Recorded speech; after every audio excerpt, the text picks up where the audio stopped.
இந்த இன்செப்ஷன் படத்தில் ஆல்ரெடி தூங்கிட்டு இருக்கிற ஒருத்தனோட கனவுக்குள்ளே போய் அவனுக்கே தெரியாமல் அவன் பர்சனல் இன்ஃபர்மேஷன்ஸ்லாம் கேதர் பண்ணுறது தான் ஹீரோவோட வேலை. சப்போஸ் இப்போ நம்ம தூங்கிட்டு இருக்கும் பொழுது நம்ம கனவு தான் கண்டுடுக்கிறோம்னு சொல்லிட்டு நமக்கு சுத்தமாக தெரியாது. நம்ம தூங்கி எந்திரிச்ச வாட்டி தான் இவெல்லாம் நம்ம கண்டது கனவோ அப்படின்னு சொல்லிட்டு நம்ம ரியாலிட்டிக்குள்ளே வருவோம்.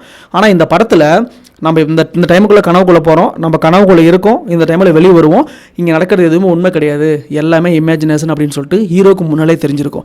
அதுக்காக இவங்க யூஸ் பண்ணுற ப்ரோக்ராம் பேர் தான் இன்செப்ஷன் அப்படிங்கிறது.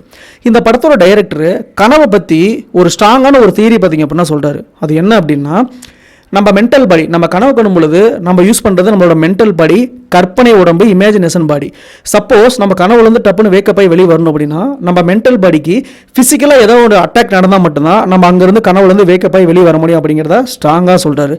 எக்ஸாம்பிளாக நம்ம கனவு கண்டுட்டு இருக்கும் பொழுது ஏதோ மலை மேலே வேகமாக ஏறுற மாதிரியோ, இல்லை வண்டி ஓட்டுற மாதிரியோ, சைக்கிள் ஓட்டுற மாதிரியோ, நமக்கு பின்னால் யாரோ நம்மளை கொள்றதுக்கு துரத்திட்டு வர மாதிரியோ நம்ம கனவு காணும் பொழுது டப்புன்னு பார்த்திங்க அப்படின்னா நம்ம வேக்கப் ஆயிடுவோம், எந்திரிச்சிருவோம். மேலே ஃபேன் பார்த்திங்க அப்படின்னா வேகமாக சுற்றிட்டு இருக்கோம், செம்மையாக காத்தடிச்சிட்டு இருக்கோம். ஆனால் நம்ம உடம்பு ஃபுல்லாக வேர்த்திருக்கும், ஹார்ட் பீட் பயங்கரமாக துடிக்கும். அதாவது நம்ம கனவுல இமேஜினேஷன் நடந்த ஒரு இன்சிடென்ட் நேரில் நடந்த மாதிரி நம்ம பிசிக்கல் பாடி பார்த்திங்க அப்படின்னா ரியாக்ட் ஆகும்.